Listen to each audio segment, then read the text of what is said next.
హే భగవాన్ cinema ఎలా ఉందంటే ఇదొక టైం పాస్ సినిమా అంతే తప్ప సుభాన్ సినిమాలు వాళ్ళకి కంటెంట్ ఉన్న సినిమా వస్తాయి. అయితే కొంతకాలంగా కంటెంట్ పక్కన పెట్టి కమర్షియల్ వేలకైతే వెళ్ళిపోయాడు మన సుహాస్. ఇక ఈ సినిమా కూడా కమర్షియల్ వేలే ఉంది. ఈ సినిమాకి నరేష్ హీరోనా లేదా సుహాస్ హీరోనా నాకైతే కొంచెం డౌట్ ఉంది. ఎందుకంటే ఈ మధ్యకాలంలో నరేష్ గారికి క్యారెక్టర్స్ చాలా బాగా ఇస్తున్నారు. నరేష్ గారు ఇంకా సుదర్శన్ కామెడీ చాలా బాగా వర్కౌట్ అయింది. ఈ సినిమాని వీళ్ళిద్దరే చాలా బాగా లేపారు. తన ఒప్పుల్లాగే తన యాక్టింగ్ తను చేసుకుని వెళ్ళిపోయాడు. బాగానే ఉంది. ఫస్ట్ హాఫ్ బాగుంది. సెకండ్ హాఫ్ డ్రామా అనేది కొంచెం డల్ అయింది. క్లైమాక్స్లో ఎమోషనల్గా టచ్ ఇచ్చి సినిమాని ఎండ్ చేశారు. ప్రొడక్షన్ వాల్యూస్ ఇంకా ఈ సినిమాలో మెయిన్గా కాస్ట్యూమ్ డిజైనింగ్ చాలా బాగుంది. నరేష్ గారు కావచ్చు, హీరోయిన్ అవ్వచ్చు, ఇంకా మన సుహాస్ గారు కావచ్చు, కాస్ట్యూమ్ డిజైనింగ్ సూపర్గా ఉంది.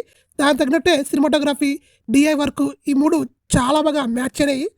ఇంకా బీజిఎం సాంగ్స్ ఓకే ఓకే, మరీ టూ గుడ్గా కానీ ఓకే ఓకే ఉన్నాయి. ఇంకా హీరోయిన్ యాక్టింగ్ చాలా బాగా చేసింది. ఆవిడ అమ్మాయి ప్రూవ్ చేసుకునే యాక్టరే కాబట్టి తను కూడా చాలా బాగా చేసింది. ఇంకా ఓరా చెప్పుకుంటే నాకైతే సుదర్శన్ ఇంకా నరేష్ క్యారెక్టర్లు చాలా బాగా నచ్చాయి. వాళ్ళిద్దరి వలంగా సినిమా అలా అలా వెళ్ళిపోయింది. ఇది జస్ట్ ఒక టైం పాస్ సినిమా అని చెప్తాను.